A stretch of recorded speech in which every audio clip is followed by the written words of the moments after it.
Welcome to Cognitive Rampage Podcast. This is your host, Adam Lowery. As usual, you know it, Steve. Sorry, I said it again. As usual, it's what I do. But I am thrilled. No long intro this time. I'm going to contain my tangentialness. I made that word up for this guest because honestly, he doesn't know it, but I'll say it now. I've been like a little kid, man.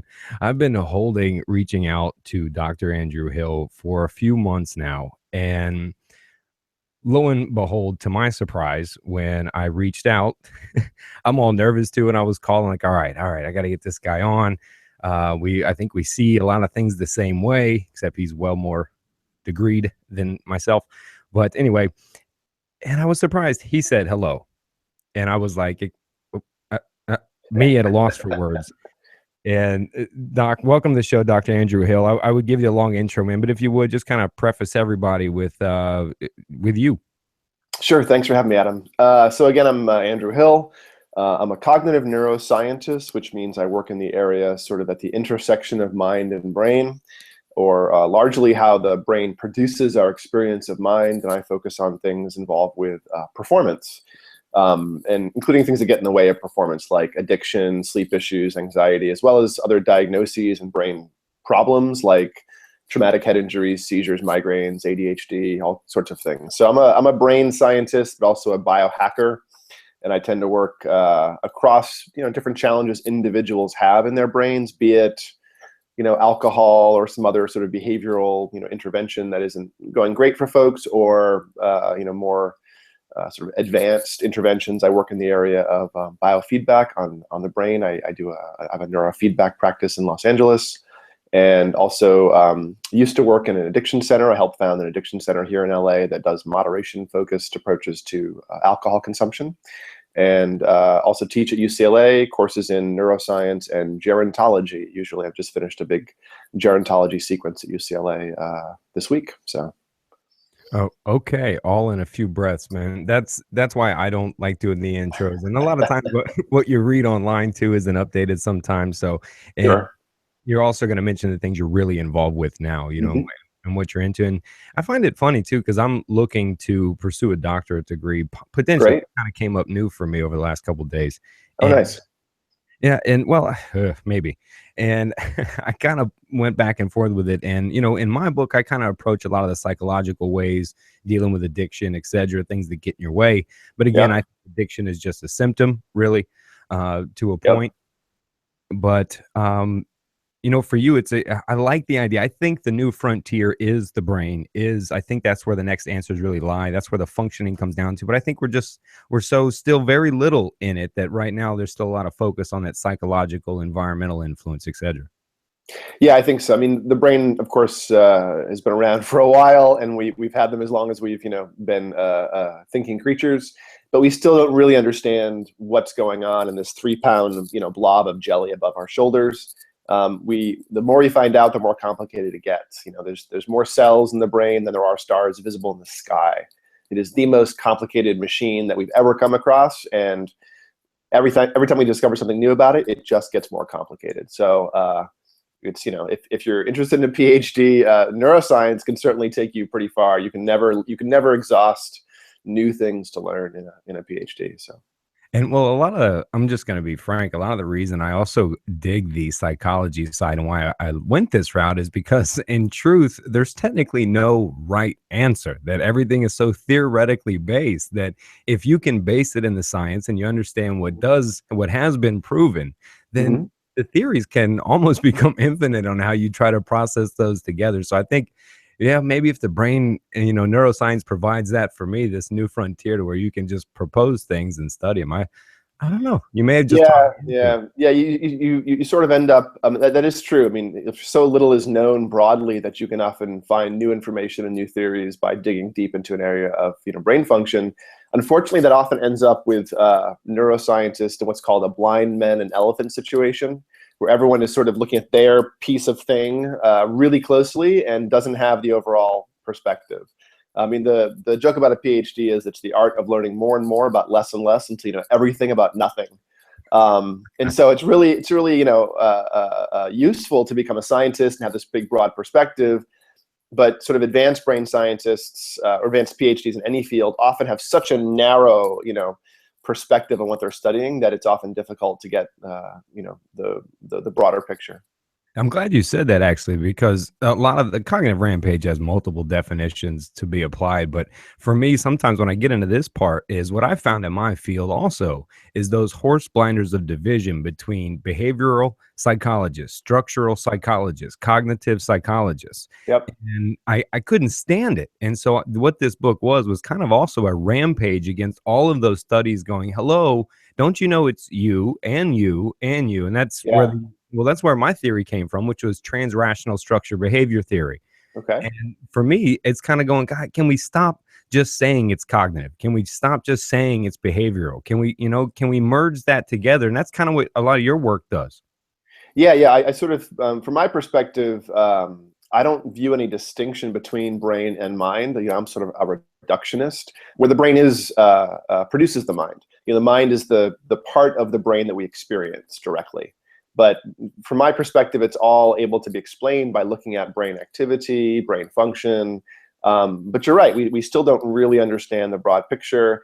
And if you look at 3 different scientists in 3 different fields, you're absolutely right. They all have a piece of what's going on, and they could all benefit from collaborating across different perspectives. Maslow said, to a man with a hammer, every problem is a nail.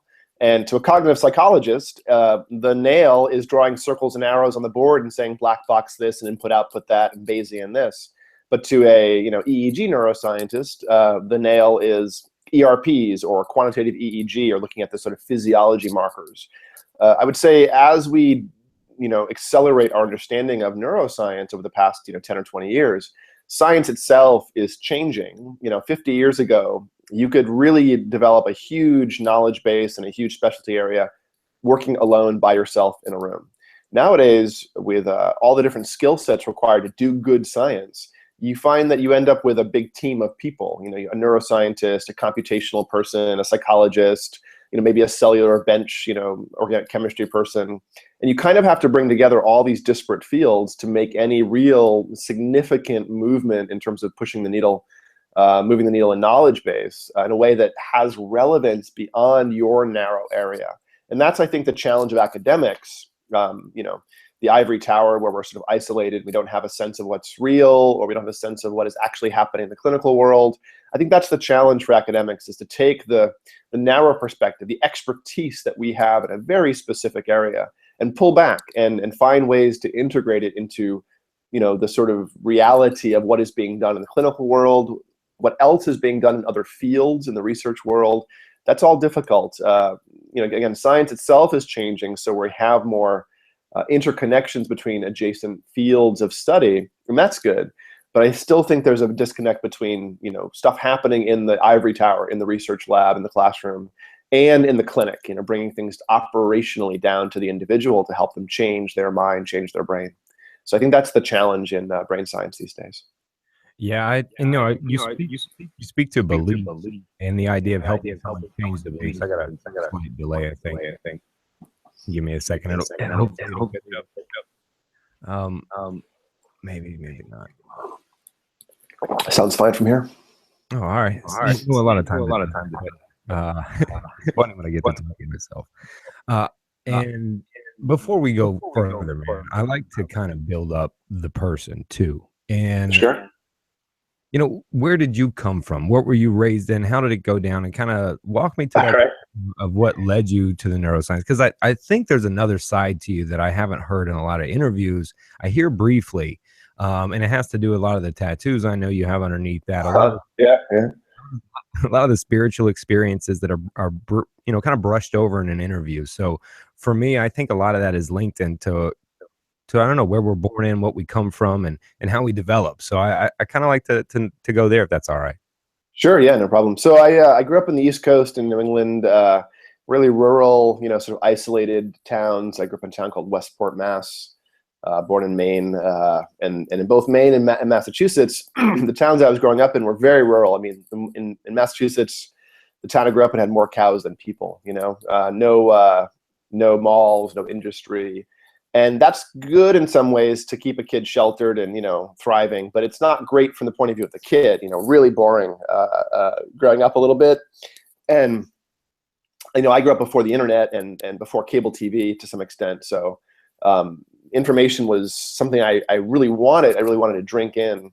And intellectually, I just absorbed everything I could, to some, somewhat unsatisfied with what I could learn. And eventually, as sort of a young man, I found a spiritual community in the East Coast, which has a pretty, let's say, ecstatic focus. Some people may be more familiar with the word shamanic, but that word's got a lot of baggage attached to it. So I like the word ecstatic. If you look back at the definition of shamanism, one of the classic thinkers in this field, Mercedes Eliade, describes that shamanism is essentially seeking altered consciousness so that when you come back to this ordinary reality, you have different insight. I'm sort of sidestepping any discussion of what might be real or not real. Just the techniques are pushing your mind so far that something shifts and you come back to your grounded state with a different perspective. That's sort of the core of shamanism or ecstatic work. And a lot of the work I did for about 20 years was just that, was pushing myself. I have this community of people on the East Coast mostly. Actually, they're all over the country and all over the world now. But, there's a few hundred of my closest friends that I get together with a couple times a year. We find a mountaintop, light a fire from dusk till dawn and, push all night long, dance without stopping, drum. And eventually you fall over with exhaustion, at least your cognitive self does. And you have breakthrough experiences in insight, awareness, dropping stress away. And so for me, this has been a long, lifelong process of going to a place where I can access what Mercedes Eliade would consider extraordinary consciousness or extraordinary reality. And then just breaking the frame, getting out of the 9-to-5 job, the stressors, the bills, the car leaking oil, whatever it is, all the things that impinge upon our cognition and add a certain amount of fatigue and a certain amount of bandwidth saturation. Going to a mountaintop and dancing around a fire from dusk till dawn, so much so that your body's exhausted and your mind is altered, really does reset a lot of stressors and the momentum that we end up in day to day. I'm really a proponent of examining where your life has momentum and determining if that's actually what you want. I think we all tend to react more than we act. We tend to fall into a rut or a momentum, when it'd be better to simply choose and have some intention about what we're doing day to day and how we're choosing and picking our activities. And out of this, I certainly have a focus as a neuroscientist, but a lot of these practices that I've engaged in over the past, 25 or whatever years have pushed my perspective differently. Getting tattooed for many hours straight changes your perspective after the endorphins have come and gone, and after, you're no longer in the first sort of, oh my God, I'm getting a tattoo kind of mode.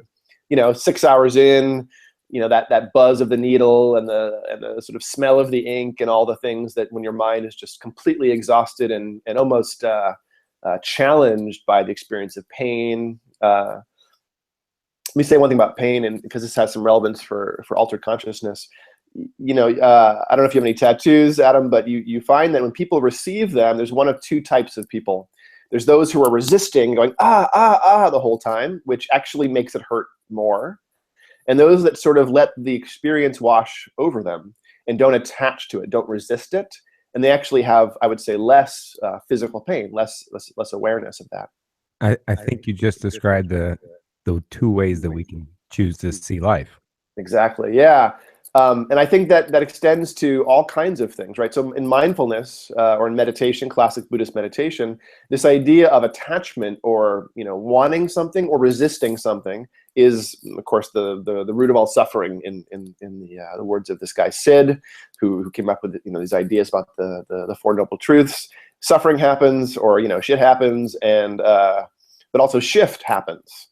And it's important to embrace the shift and to know that shift is going to happen whether or not you want it to. And you have an opportunity to, steer the directions of your experiences a little bit, because they're going to change. You can't hold still. You can't, stay perfectly blissed out or perfectly suffering free for more than a moment, right? So in all these experiences I've had exploring my own mind and my own world, that has come through a lot, that we have some ability to change. We have the ability to change our consciousness, our mind, our suffering, our mood. And that has really led and informed the science. So a lot of the neuroscience I do is about human potential and changing our brains. A lot of the psychology I do has a focus on things like mindfulness and meditation and ways of restructuring our mind and our brain with, exercises we can do. So it started off in a pretty spiritual, maybe a woo-woo sort of area 25 years ago, but it's all ended up being pretty grounded in the science for me, day to day, ultimately. No woo-woo here, my friend. All right. I gotta back you up. And when was your shift? It's hard to say. I used to, I guess 25 years ago, I would go and spend a week, doing this profound work on a mountaintop, and would come back down and spend a week or two in this sort of altered, blissed out, no stress state. And gradually the rut, the habits of life would creep back in, and I'd be the same miserable, lump that I was before. And over many years, doing this again and again and again, I would start to get sort of a shift in my perspective. And after maybe 5 years of that, I would go up to the mountain already sort of in the state I wanted to be, and leave in that same state. And there was no longer a, here's me in my spiritual mode, and here's me in my stressed out work mode. The two sort of combined over time. And now when I go and do, and I still do this work, in 3 weeks I'm going to upstate New York to spend a week on a mountaintop and do some ecstatic work. I will enter that environment without much shift, and I'll be able to sort of do that work and leave that environment without profound. The big issue with ecstatic work for many people is it's not sustainable. You can't sort of go and do a sun gazing thing every week. The Native American hanging on a tree, staring at the sun. That doesn't work as a lifestyle intervention. You can't trip balls on ecstasy or LSD every single week, right, and have yourself be a functional individual. And so finding ways to alter consciousness or get additional insight that is integratable, to make up a word, into your life, I think is really important. And for me, that just happened through practice, through just doing it again and again.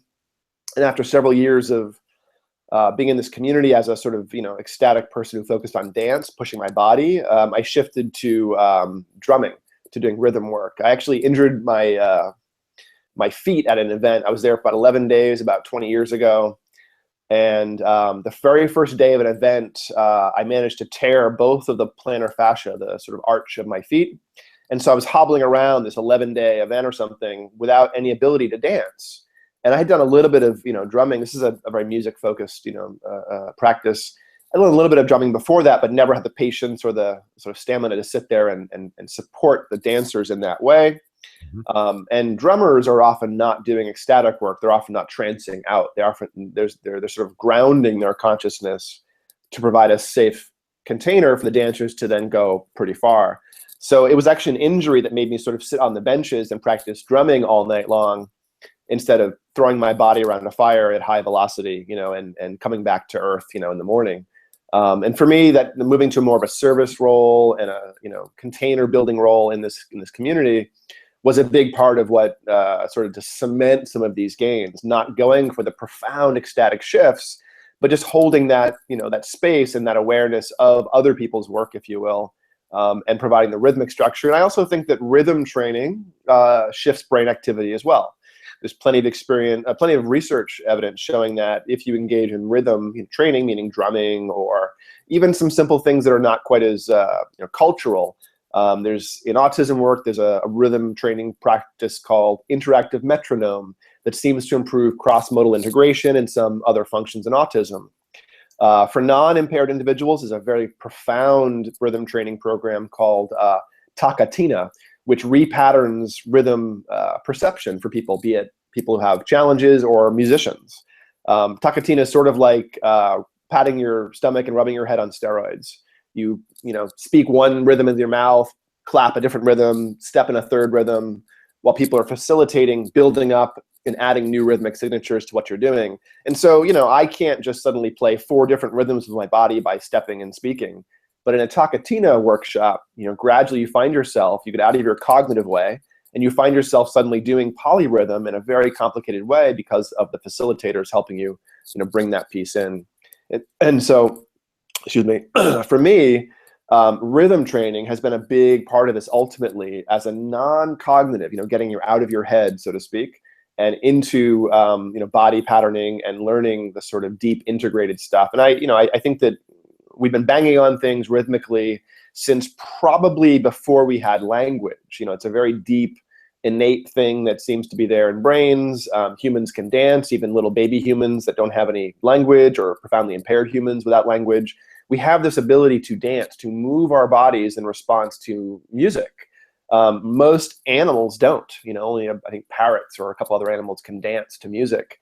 It's a very unique human thing. It seems to be akin to language, or the way we process music.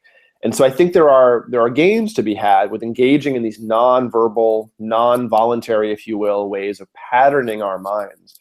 And so even though I lecture on very discrete topics in neuroscience, a lot of my perspective on this stuff has been informed by, let's say, the non-linear science, the experiences, and looking at sort of cultural excursions into what we do with our minds. And this is science, but some of this science is primitive. I mean, when you sit around and do a 6/8 polyrhythm and make a dancer have an ecstatic experience and flop around and come back with new insight, that is a technique that's been done for at least 5,000 or 10,000 years, and yet it's still tapping into altered consciousness states that we're just now starting to get a handle on in the neurosciences. So I think that a lot of what neuroscience is ultimately doing is validating sort of ancient cultural practices that have a spiritual focus to some extent, be it meditation or rhythmic ecstatic work or whatever it is. A lot of these classic techniques we're finding now have a really serious basis in the actual science. So. Well, you even see in nutrition, we're going back, imagine that, to eating natural foods that naturally exist that are better for us. And you're right, you see an entire holistic turn. I understand a lot of what you're talking about the drum. I am Native American, Okay. and I have sat at a few drum circles of being invited and was allowed to drum for a few hours straight. Yep. And hold and build the beat for the dancers and chanters. I even chant. I play the Native American flute myself. Right. That's really the instrument of choice. But so, I even in my book, I talk about a primal activity. And for me, I grew up in the woods. I grew up in the water mainly. My native name is Swimming Bear. And, I was spearing fish and grabbing lobster at like 7. And I've always been at home there. And I encourage people, to find that primal activity. It could be as primal as just walking down the beach, or as primal as, like, I love what you're doing. One, I want to go and dance around and lose yourself in the nature and the primal and the motion. And I mean, gosh, like, yes, for me, yes. Right. Yes, we go back to these things of how we naturally move, how we naturally be. And the mindfulness to me is simply just returning back to the idea of being. Yeah, and I think that's a big part of it. And mindfulness, or more classically meditation, I tend to draw people's attention to this perspective that mindfulness is just attention training, executive function training. 5,000 years ago, when ascetics were sitting under trees meditating, they were practicing anchoring their attention in a specific way. Nowadays, in like a modern, mindfulness-based stress reduction class, you're doing the exact same thing. It doesn't really matter what the sort of spiritual component is. This is all using your mind, using your brain in a way that is tapping into innate resources and innate abilities our brain and minds have to change. Another thing about this ecstatic community is it is about the community. I mean, if you look at classic Buddhist techniques or Buddhist lessons, Theravada Buddhism, classic sort of first Buddhism, would say that the three gems of Buddhism would be the Buddha, the Sangha, and the Dharma. The Buddha being the example of this guy who suffered and then meditated and got different. The Dharma meaning reality. Don't fight against reality. There is a way things are. If you are congruent with it, you will suffer less. And the third is the Sangha, or the community. And the idea is you take refuge in these three things. You take refuge in the experience, or the example of, hey, if you meditate, you can suffer less. You take refuge in knowing what reality is, so you don't take it personally. So you actually, are congruent and live congruent with reality. And then you take refuge in other people who are on this journey with you. I mean, if I went to a mountaintop by myself and lit a fire and played drumming, it wouldn't be very fun. I mean, I might have an experience, but the type of rhythmic West African drumming I do, to a style called Malinke or Manding drumming, which actually is the story of the Lion King, the Mali Empire. It's that rhythmic tradition. This is polyrhythm. This involves at least 5 or 6 different instruments being played to produce one rhythm.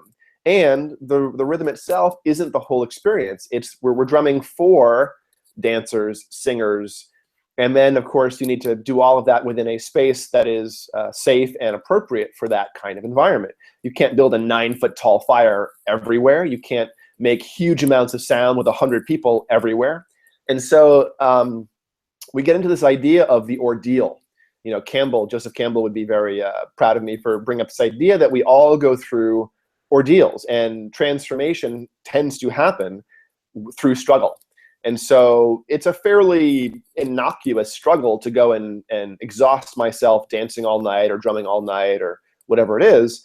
But still, the ordeal of surmounting exhaustion for 3 nights in a row and greeting the sun and having that experience of deep bone tired body exhaustion and getting out of your head, that is very transformative. I think we all have experiences, we all have ordeals that we engage in, sometimes voluntarily, sometimes not. And I think that, you know, be it growing up, you know, pulling crawfish out of the water, or you know, doing something that is not safe, you know, that is challenging.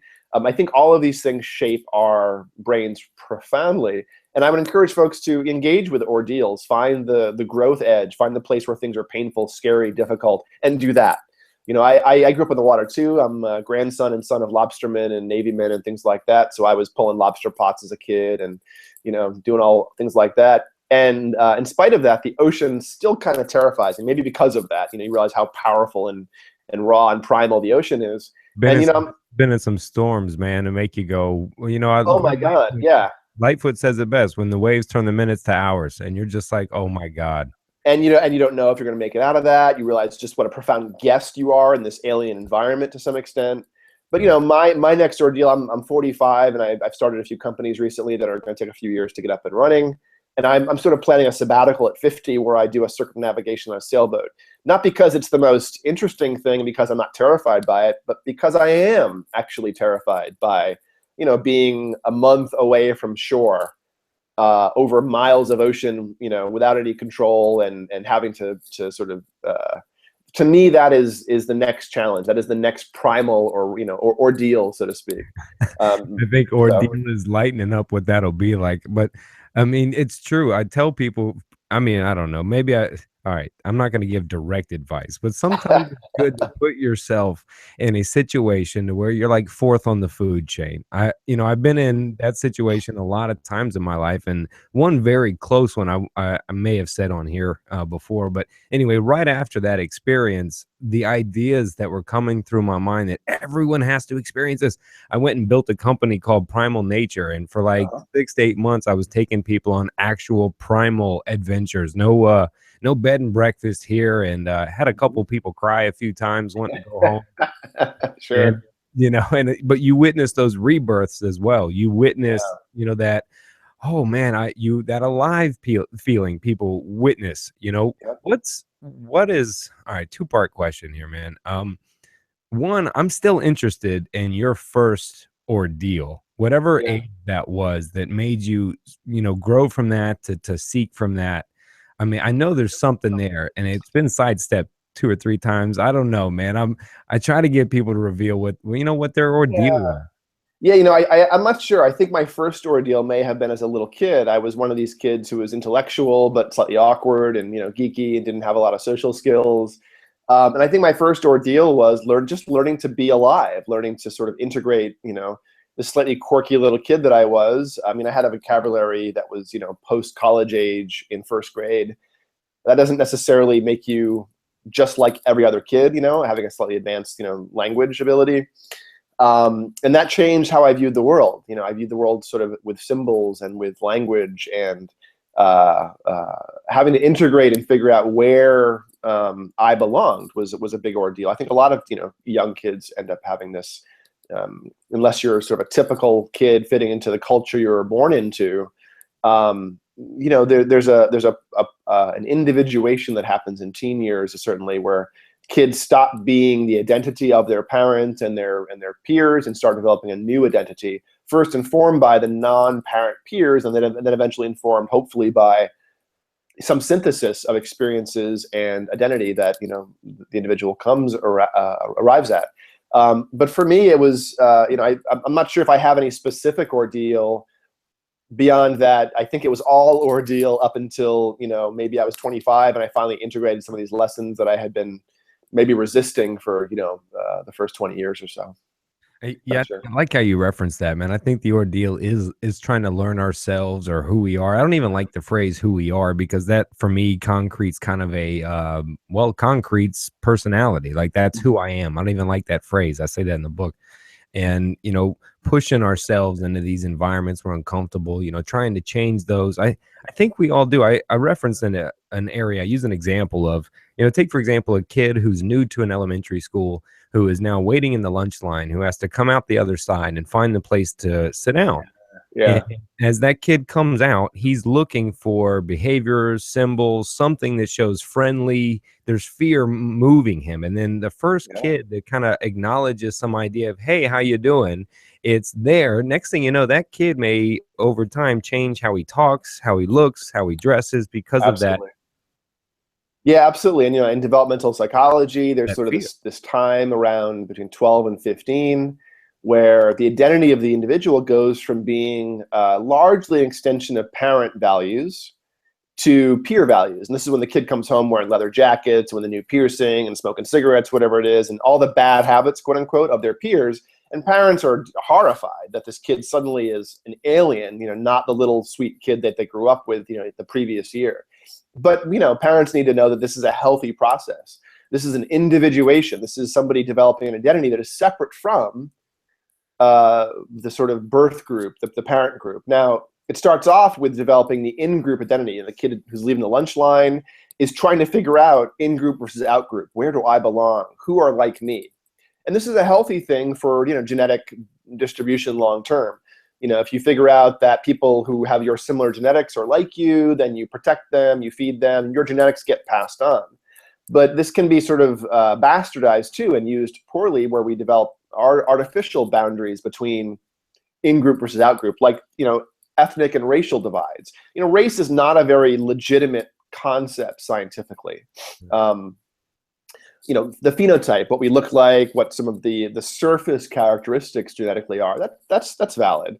That sorts and resorts across ethnicities and cultures, if you will. But go much deeper than that into the body and the brain, and race breaks down. It is not a valid concept scientifically. It's mostly a cultural concept. And so when the kids live in the lunch line, hopefully the in-group cues are not purely cultural, ethnic cues, because then that just reinforces our sort of, us versus them perspective. I think that the individuation, the cultural identity that we acquire, we have some responsibility to look at where we're being socialized, to look at the big messages that are out there about culture, race, gender, sex, and use some decision-making process to figure out if we want to adopt these values or not. And as a teenager, that's hard to do, but that's really when it starts to happen. It's when the responsibility of deciding who you are really is. Yeah, it does come along, and I'm gonna poorly. I wish I knew who to quote and give credit to. They were talking about one of the worst things that parents do is enforce their personal beliefs onto their child, which is believe like this. This is religion. This is, obviously when I try to guide health, suffering, imprisonment, things like that. But the idea of pushing your own beliefs on a child doesn't allow them to kind of prosper into themselves early. You can actually do damage by doing so. Yeah, I think so. And I think that helping or allowing, providing space for a kid to develop their own identity in all areas, be it spiritual, psychological, social, this is really important. But it also can be somewhat challenging. I mean, I grew up, my parents were, typical sort of New England Protestant type parents, but we did not go to church as a kid, and all my peers did. I mean, I grew up in a heavily Portuguese part of New England, and Portuguese, ethnically, culturally, Portuguese are in this part of the world anyways, very religious, a heavy Roman Catholic part of the world. And all my friends in 5th grade, whenever we're doing catechism class and doing other, I'm not sure what it's called, confirmation and other sort of, strategic ritual life stages. Yeah. And I was sort of pleased I didn't have to go to Sunday school 3 times a week and study the Bible, but also I didn't have these rites of passage. I didn't have those things as a young person. I didn't get confirmed. I didn't get acknowledged in a church or a spirituality. And I think for me, that is one of the things that drove me to finding my own spiritual community in my late teens and 20s, was the fact that I didn't actually have this rigid, my parents had a more rigid, more regular spiritual, if you will, religious upbringing than I did. And it wasn't totally congruent with their identity as an adult. And so they decided not to, indoctrinate us, not to have us go through the same churches that they went to, not to have us baptized. And so I sort of was this, intellectual New Englander without any real embedded spirituality or religion, definitely. And maybe because of that, I had freedoms to synthesize what I needed out of it, but it also had much less structure. And so I ended up finding this really in my early 20s, where many of my peers may have had, a system imposed on them, but it was certainly a structure and a spiritual vocabulary and perspective that they developed, from early years. So I'm not sure one is better than the other. In both cases, people have to come up with their own perspective on what works for them, what they believe, what they think is valid spiritually. I just think that my path worked for me. Other paths might work for other people, so to speak. Spoken like a true ecstatic practitioner. Okay. Nice curve. Those experiences are hard to explain on any level, on any belief level, really. And really, where I start out talking about the book is pulling from some of the cognitive ideas about changing belief, and getting down to, our thoughts are created by our beliefs, our thoughts create our feelings, etc. The basic cognitive psychology approach. Sure. And trying to explain the difference between a thought and a belief that's been reinforced through past experiences and social constructs, etc., is where a lot of people do begin to, that cognitive dissonance sets in, because the experience was so real, it must be truth, it must be real, and it becomes wordplay to them. And, for your definition, how do you see, or what is a belief? Well, I think beliefs to some extent are learning. There are ways that we have of interpreting what we are presented with. The brain largely is a pattern extraction machine. It's one of the things that our brain does so well. It's why we are incredibly sophisticated creatures on this planet. We are really good at extracting patterns and then learning from them. We're also good at extracting patterns where they don't exist. Pigeons, for instance, are superstitious. If you teach a pigeon that if it pecks a bar and it gets a pellet of food or something, sometimes a pigeon will, turn around 3 times just spontaneously as it goes to peck the food the first time, and it goes, whoa, I got food. And it learns it must, turn around 3 times before it gets its food. Scientists didn't teach it that, in the Skinner box, but pigeons will develop really bizarre stylized behavior if they happen to get rewarded spontaneously. Occasionally learning will happen. And so now they have a belief they must hop on 1 foot and coo 3 times and then peck the bar to get the food. That's not necessarily valid. I'm laughing, man, because all of my years playing sports, exactly. Baseball players will, tug the brim, spit left, spit right, tap the bat, tap their foot. There's a reason for that. It looks a little silly to the non-baseball players to go, what is that guy doing? Yeah. But it has been reinforced. Our brains go, oh, the pattern of hitting a home run involves pulling my brim down and tapping my left foot 3 times. We, as mammals that have these funky brains, we look for patterns, and we will grab patterns and believe patterns that may have nothing to do with reality, but are not incongruent with reality. The pigeon still gets its food if it hops on its foot 3 times and then pecks the bar. And so it learns that, the hopping on its foot 3 times is the necessary thing. So that's the challenge, I think, as intellectual creatures, is noticing the automatic behavior and starting to maybe determine, where we are acting with automaticity, with momentum, and evaluating, is this really necessary? Is this really real? Including examining our beliefs and our belief systems to figure out if they're serving us in all the ways that we need them to. Yeah, and so your research kind of goes beyond that psychology, that cognitive approach, and also, the behavioral approach that I like as well, the structured approach, and going down into the brain's functioning part of all of that, kind of trying to decipher what's what. And I know you do a lot of brain mapping.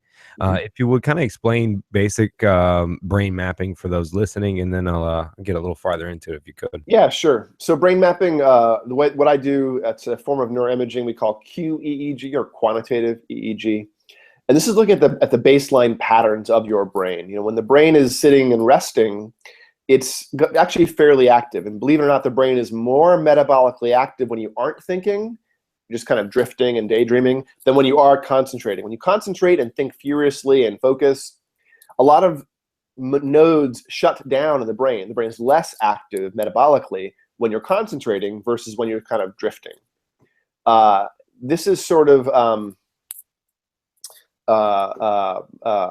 what we look at in brain activity. We look at EEG or bands or frequency ranges, things called delta, alpha, beta, gamma, etc. These are brain waves or oscillations per second, little firing. We have little CPUs, a couple billion little CPUs that fire at certain rates, and their firing rates combine with other little CPUs to make circuits temporarily and do things, and then recombine with other circuits.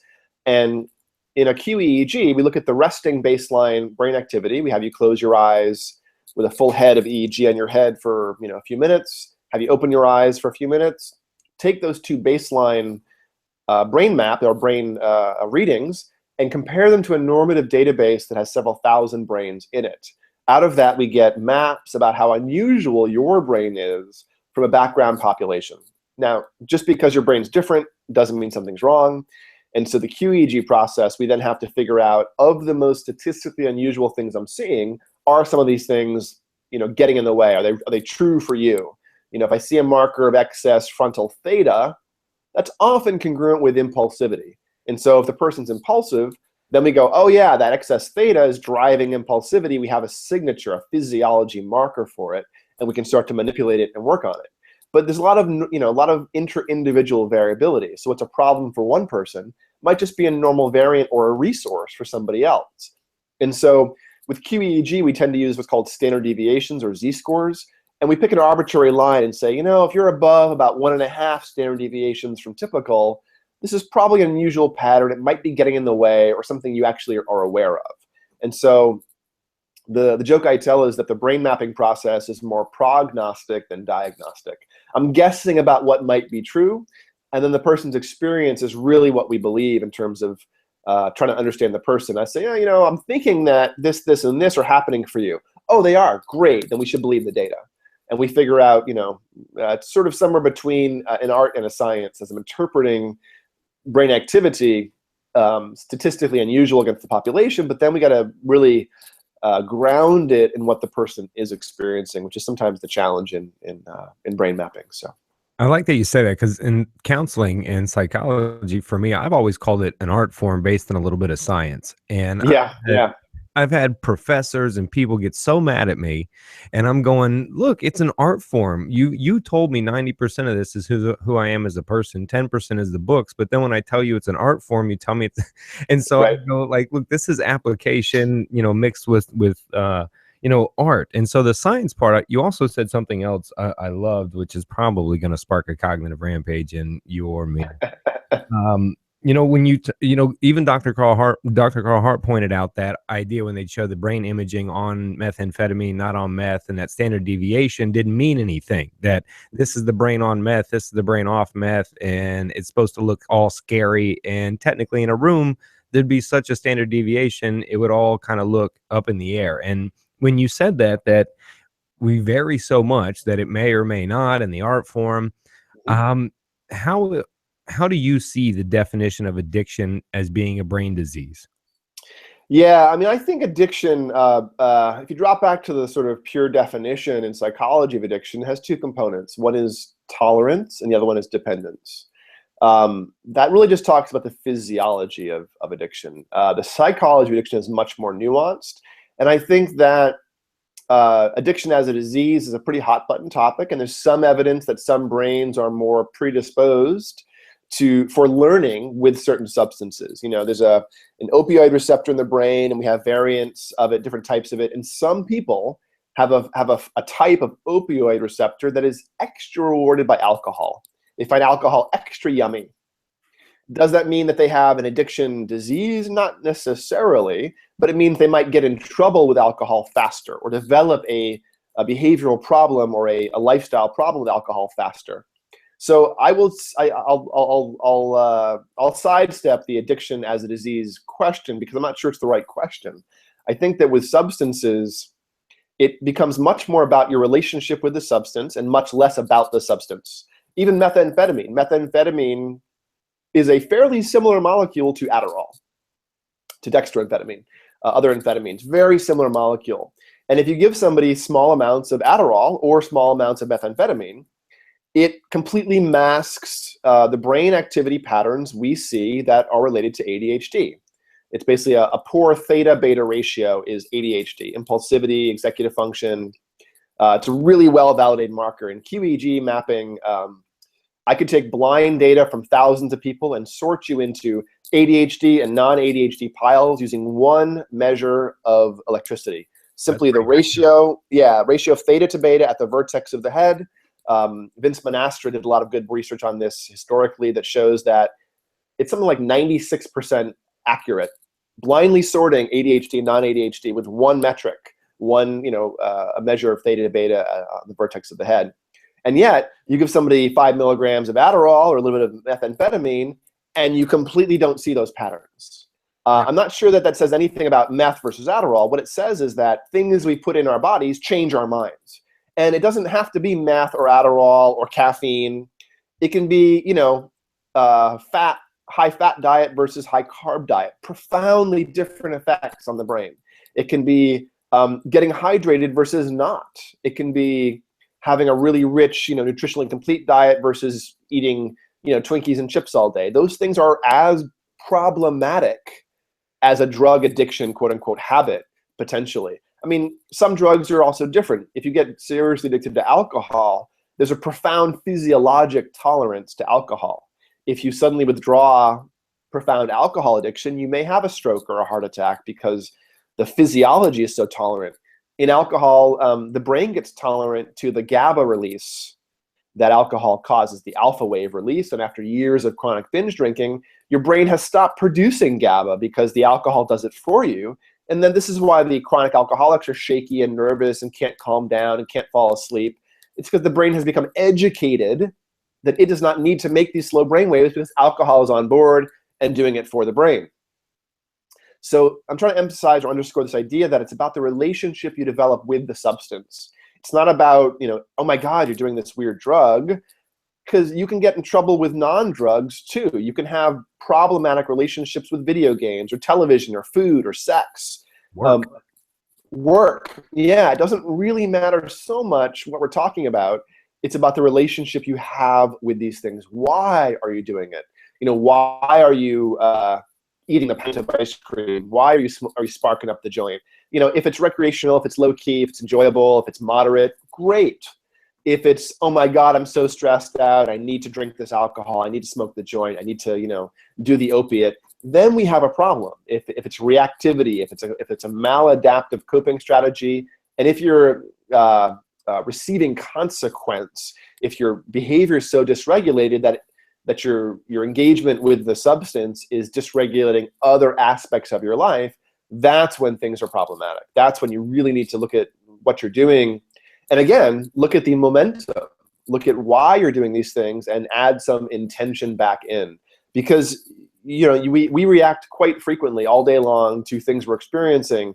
And if your reactions involve reaching for alcohol, cannabis, heroin, Xanax, sleeping pills, doesn't really matter what it is, if it's reaction instead of action, then I think it's a very slippery slope, and you may find yourself in involuntary almost behavior, automatic behavior, and that's when things get troubling, I would say. Yeah, I'm I apologize for the loaded question of addiction. And truthfully, I was going to make a statement and then I said, let me shape it to a question midair. And Uh-huh.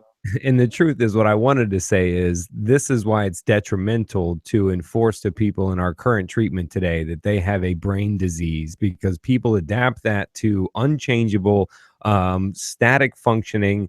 Nothing Right. can move what I do. This is just me for life. And that's Yeah, and we shouldn't say that. I mean, nothing about the brain is permanent. Nothing.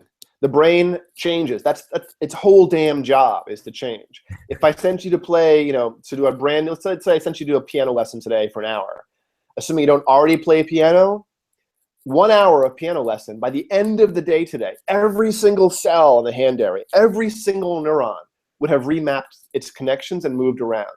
Within hours, within minutes, it starts happening.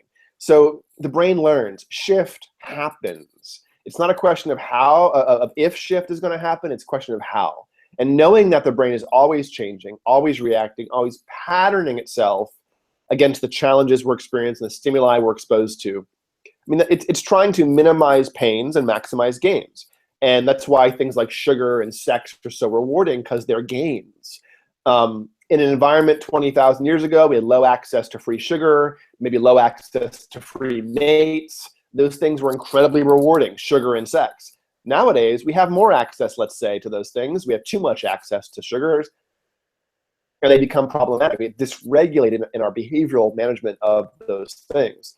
But I think that's just, part and parcel of being human is walking that middle path between, engaging with things you enjoy, but not having them control you. Have your thoughts, don't have your thoughts control you. So yeah, and we do that a lot with behavior change. You know what I loved, man? You just I sat back and smiled because I went, there's the cognitive rampage. There it that's is. right. That's right. There it is. The brain's static. It doesn't change. Now I know the trigger words. Yeah, man, shift happens. The brain's always changing. It absolutely is changing. So it's not a question of if it's going to change, it's how, and you have some control over that. That's actually my sort of mission, is to remind people, to encourage people to remember your brain is changing. It is changing right now. It will change tonight. It will change tomorrow. So would you like to have some control? Would you like to steer that direction of change? Or will you just be reactive? There's an opportunity for intention, an opportunity for steering the direction of change. And skills and techniques like mindfulness meditation, like high fat, low carb diets, like neurofeedback, like nootropics, like ecstatic techniques. These things all change the trajectories of our brain development and our psychological resources. And so don't be satisfied. Don't be satisfied with depression, anxiety, trauma, seizures, migraines. If your brain is not behaving the way you want it to, vast list of things you can engage with to quickly change your function. The brain changes more quickly than the mind. You might do therapy for years to get rid of a trauma. You can change the brain's reaction to the trauma in days or weeks with certain types of neurofeedback, medication. So you should never be satisfied if your brain isn't doing what you want. If your body isn't doing what you want, go to the gym. If your brain isn't doing what you want, engage with similar analogous things like mindfulness meditation, neurofeedback, biohacking in terms of diet, sleep, exercise. Your brain will change very rapidly and faster than your body changes. So that's the good news. Now that is a cognitive rampage for sure, man. That's right. I mean, while I got you on this flow state there, um, you talked some about some of the issues with the DSM. I have a ton of issues with the DSM myself, Yeah. and how they come to finding diagnosis of people. Can you kind of walk through your ideas or issues? I don't want to Yeah. pigeonhole you, but maybe to some topic where it applies. Yeah. So the DSM, of course, initially was a tool for insurance companies, a tool to code symptoms so you knew what to pay out on. That's really what it was. It's just like, I sort of think of the DSM as analogous to the BMI, the body mass index. The BMI is a tool for actuarials. It is not a tool for doctors. It is used by doctors because they think that, oh, okay, you have a BMI that's too high, therefore there's increased risk of heart disease, whatever. But the BMI breaks down if you look at individuals.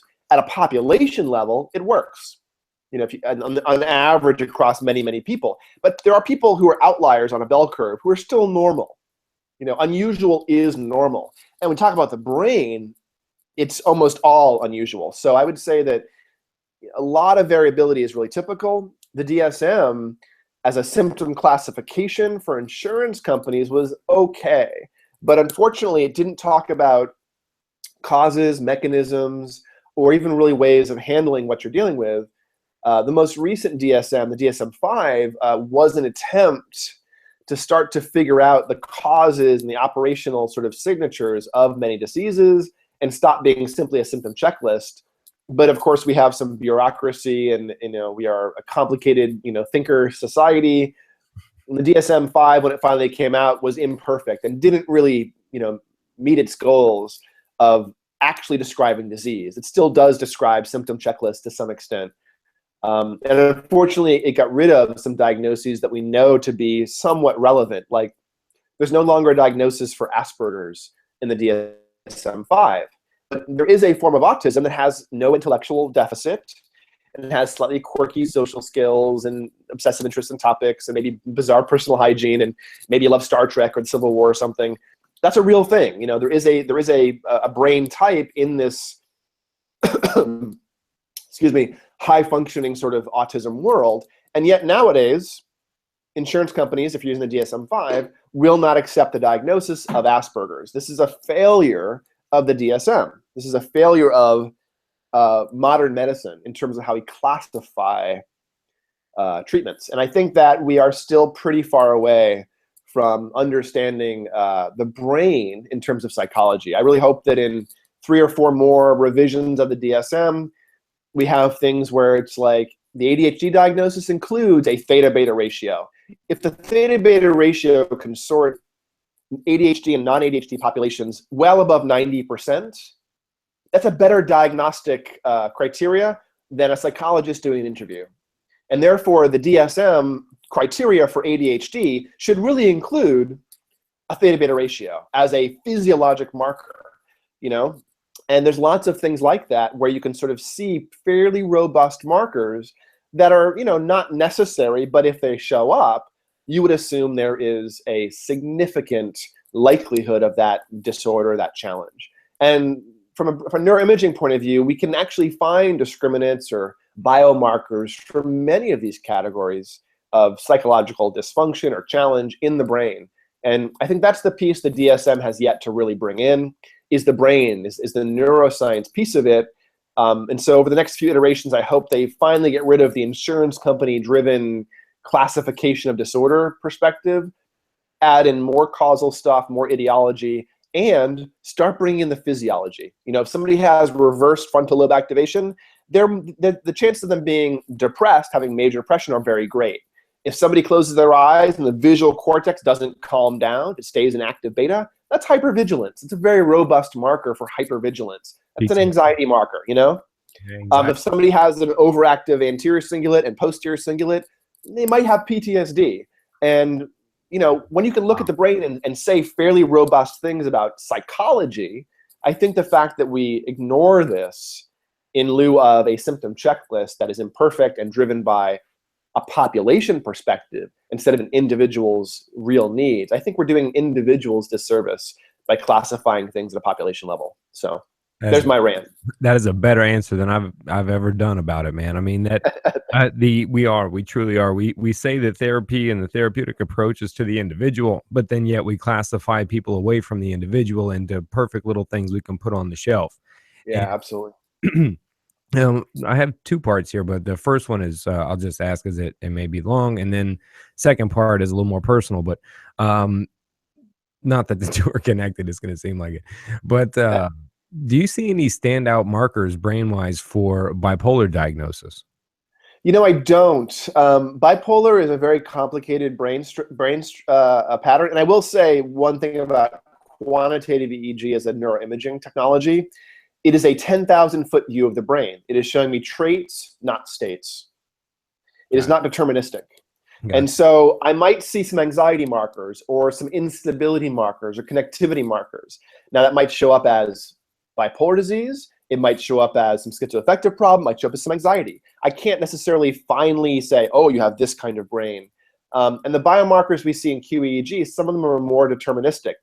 If you have a theta beta ratio of 3, let's say, or above, you probably are ADHD. And I would be very, very surprised if you aren't. But there's no real discriminant of bipolar disorder that way. Yeah. You know, there are some discriminants that are likely to show up if you're depressed. But you can be depressed without the marker. You can be depressed without showing the physiology markers. So they are imperfect. They are a 10,000-foot view. And so this is where the clinical sort of art comes in, is knowing that brains are individual, that there is a tendency for symptoms to cohere around certain brain patterns, but you don't want to believe the data. You want to believe the individual. Yeah, that's my issue with that bipolar diagnosis, is that it becomes a diagnosis based on those criterion that you mentioned that insurance companies are requiring. And again, we get into the art form of 2 weeks to 6 months for experiences. And I mean, if the doctor's asking you, it might as well be a pharmaceutical commercial. So, I mean, yes, I have that. Yeah, I was depressed as a kid. Yeah, it was longer than 2 weeks. I mean, you know, this diagnosis becomes so up in the air. And not only is ADHD, but bipolar in dual diagnosis facilities has skyrocketed as the, you know, top diagnosis. And I had a very esteemed psychiatrist actually tell me that, Adam, we were working at a place, and he said, look, if all the people that are currently in here that are diagnosed with bipolar were real, then we would have almost the population of the state of Florida of bipolar people in the room at once. And that put perspective on me, because we were just one hospital. Yeah. And I think I think there becomes sort of, you know, diagnoses of fashion to some extent.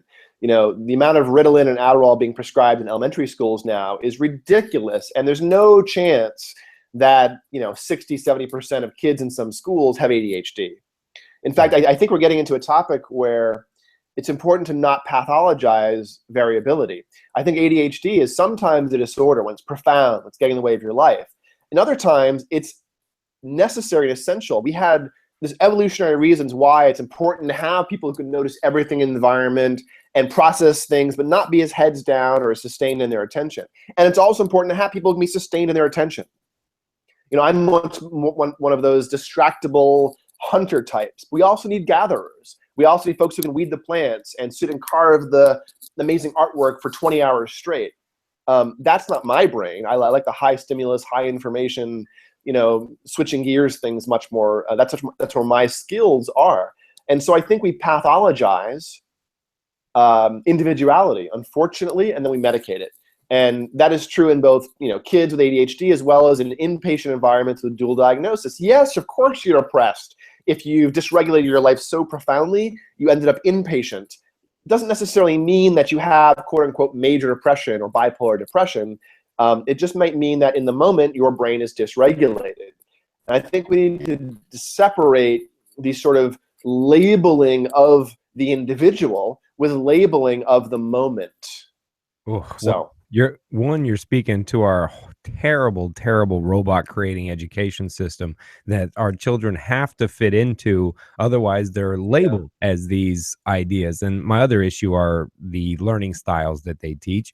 I'm co-authoring a book with Dr. Bobby Hoffman, who wrote a book on learning for performance and motivation. And we're kind of chopping his book up, but he talks about how learning styles, these children are labeled by teachers with basic, unprovable, and research tests that this child is visual, this child is audio. And he explains that this is bullshit. He's like, no, we're all so complicated and mixed up that this isn't even so. And it becomes, and he says, this becomes detrimental to children because they grow up then going, well, I'm a visual learner, and they don't apply themselves at difficult learning situations, which obviously I'm learning now helps the brain grow and develop. Yeah, challenge is definitely necessary so we can stretch ourselves and not be so stuck into one set of challenges. Absolutely. Yeah. The second part, squirrel. I got a little ADHD too. The second part of that bipolar initiation question was also links to the education idea, the labeling, the influx, the 60% influx type generally we referenced of ADHD diagnosis in kids, and the severity levels that the DSM-5 tried to bring in. Now, myself have been diagnosed with ADHD, I purposely set out in about a 6-month period to see 5 different psychiatrists and Mm-hmm. tried to keep my responses. I just stayed honest. And in the moment, I spread it out over 6 months to try to let every situation in life, hit me at certain times. And obviously, their criteria is 2 weeks to 6 months. And anyway, I wanted to see what the process was like, what the diagnosis would come back as. And Mm-hmm. out of the 5, 2 diagnosed me as bipolar. 1 diagnosed me as nothing is wrong with you until you ingest coffee, and then like you have done the 3 times to see me. And he diagnosed me with substance-induced hypomania. And Oh, interesting. in the mass of them said ADHD and, like I said, the 2 bipolar. And Mm-hmm. then the one guy who was basically saying, he said, "Look, you're just chemically induced hypomania." And he goes, Interesting. I said, "So let me walk down this idea." And he explained this to me. He goes, "Adam, the issue that we're finding is that, say somebody like yourself that's on an ADHD lower in severity level, moderate to low, you're in there depending on a situation and time, etc. But you're enough to pass high school, get through college when you apply yourself with a lot of caffeine focused drug. And then as life starts to kind of get more difficult in the separation where it requires focus, staying in a long career, staying in something, relationships even, it goes, this becomes maladaptive for you. And then over time, why wouldn't you be anxious and depressed at times in your life that go up and down?" And he goes, Absolutely. so then he goes, "This is why I'm telling you the other 2 psychiatrists misdiagnosed you as bipolar, because I think you were probably a low-end moderate ADHD. I was also involved in a lot of trauma as a kid. And through that trauma, but this ADHD, it went unnoticed. And so now as you get older, and I started putting 2 and 2 together, how many people are a low-end moderate ADHD, which could be a natural evolution of this time frame in human anyway, and then it's missed, and then they can't focus, and then later in life they're just depressed and have used drugs or self-sabotaged, and then they get hit with bipolar and they're stuck on medication for the rest of their life." Yeah, and I think it's this rush to label, this rush to diagnose, because again, to a man with a hammer, every problem is a nail. To the psychiatrist, the nail is the prescription pad. When somebody comes in with a set of symptoms, the goal is to try to figure out which of the things they already know about are showing up, not necessarily to. The perspective should be to help the individual move their function to a different level. But the default is often those 5 minutes you sit with a psychiatrist, they're just trying to get the right answer, and they think they know of the 4 answers they want to give you which one it is. I think that the DSM is doing us disservice that way, because psychiatrists don't get paid unless they classify you, and therefore it encourages them to fit you into one of the boxes that they have, to file you into. So. Yeah, that convenience organization of what you are and who we are, so our pill concoctions can hopefully work for you. And they work imperfectly as well, which is another rant here. Is I think that 70, 80, 90% of psychiatric medications are unnecessary when you have tools like mindfulness meditation, neurofeedback, and biohacking with diet. I think we can get rid of, absolutely. I think we can ameliorate much of what we consider psychological problems by retuning the brain and doing non-drug things to actually shift function. We can eliminate ADHD 90% of the time with neurofeedback in a few months. Eliminate it permanently, gone. Yeah, not treat people, not treat it. Cure, eliminate it. I mean, I can say the word cure because I'm not a psychologist. I'm a neuroscientist. Psychologists can't say the word cure. It's a big no-no. But I can get rid of ADHD. I can get rid of sleep problems 9 times out of 10. I can get rid of anxiety. I can get rid of PTSD. I can reduce the incidence of seizures. I can reduce the incidence of migraines. I can eliminate or reduce traumatic head injury markers. All of this happens fast in weeks or months. Now, we've been told that your depression, your ADHD, your anxiety, your sleep issue are a permanent issue for your brain. That's what I fight against, is this idea that the brain is this mysterious, thing we can't change. No, yes, it's mysterious, but we can absolutely change it, and we should be changing it. We should be taking control of it. So I want to leave folks with that perspective. That shift happens, and do not be satisfied with your brain, your body, your mind, if it's not sort of doing what you want it to do. Yeah, man, I get a lot of feedback when I say that general physicians that are prescribing antidepressants are practicing outside of their scope. Yeah, yeah, often. So Yeah, they are, man. I mean, we covered a lot of stuff. We really didn't get to the sounded like you had to run, man. So yeah, I do actually, unfortunately. all right, yeah, no worries. And you know what? Maybe we come back in a month or so, or two, maybe. I'd like to get into the alternative treatment stuff. Sure. Yeah, nootropics, feedback, all sorts of things we can talk about if you want. Yeah, well, neurotropics was next, and then we were going to head down to alternative treatments too. Because neurotropics, I had a formulator on last week, 25-year-old whiz kid, man, and Okay. he's was shallow in neurotropics. He just didn't know, and he said that. So I was going to get there too, but if you'll come back in maybe a month too when we can and Sure.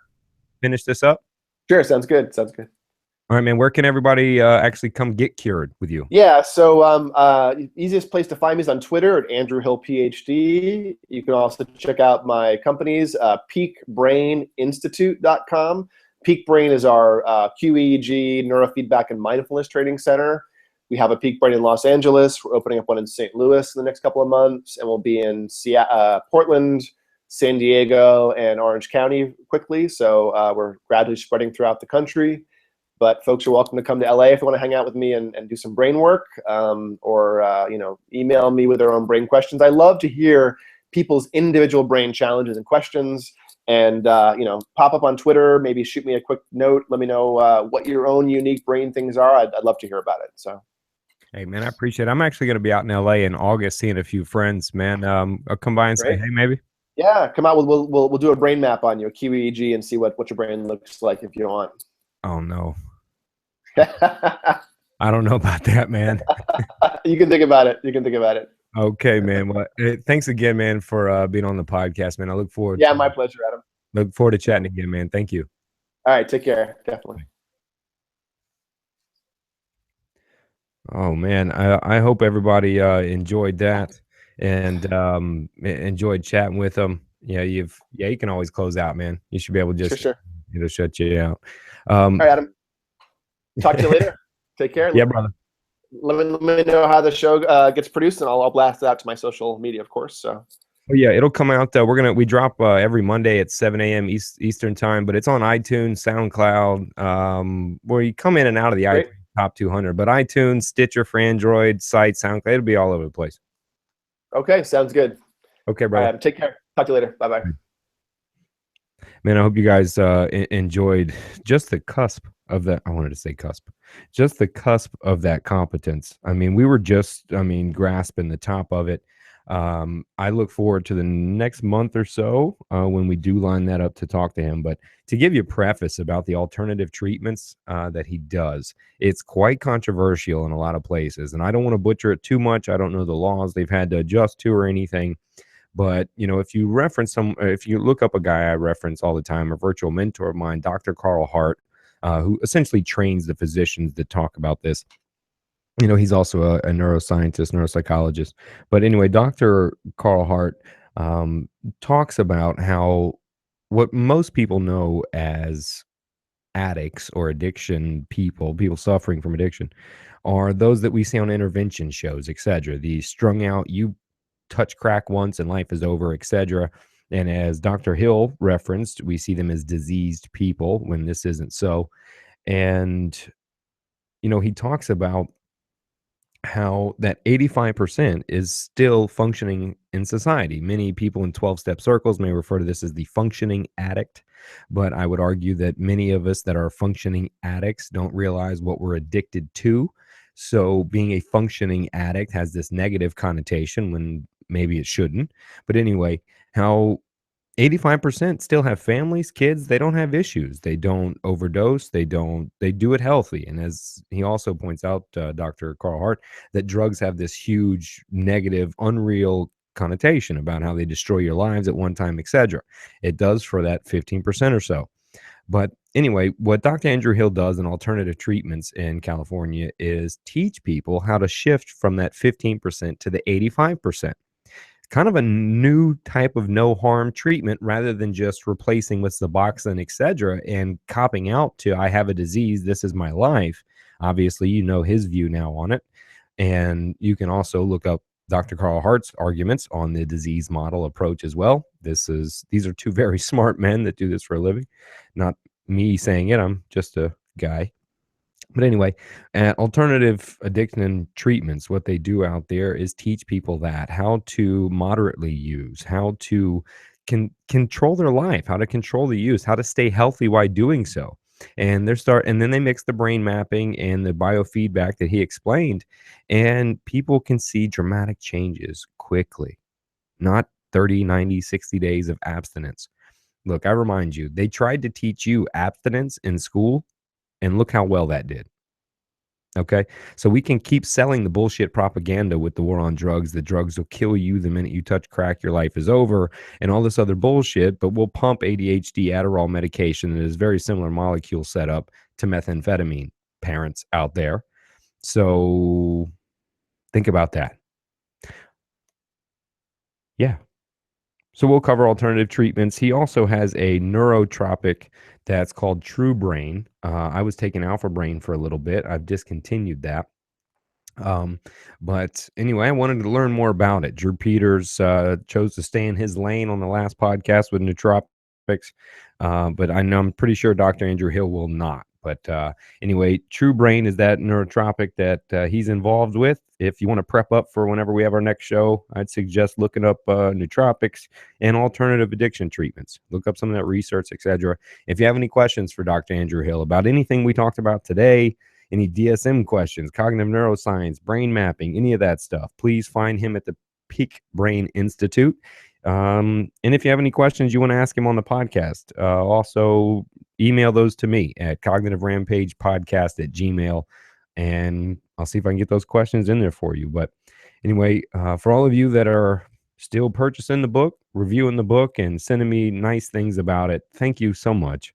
I meant it when I wrote that there at the end of the book, my little note from me that I love you. And I think we should say that more to one another in this world. I really do.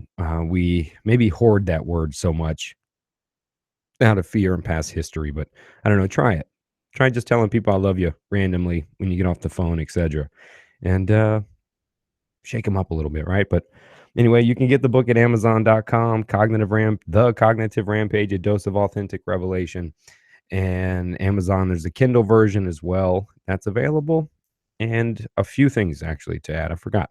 On June 18th in Orlando, Florida, more than likely at the Fusion XL Performance Facility in Ocoee, Florida. Maybe or maybe not. It may be at my new office as well, which is opening in Winter Garden, Florida. But that's up in the air. That's about 80%.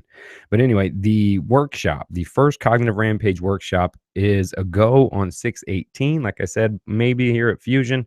But anyway, it's open to the public. We have two major announcements. We'll be launching something that I wish I could tell you about now, but I can't. We'll be launching something at 6/18 that doesn't exist. It's awesome.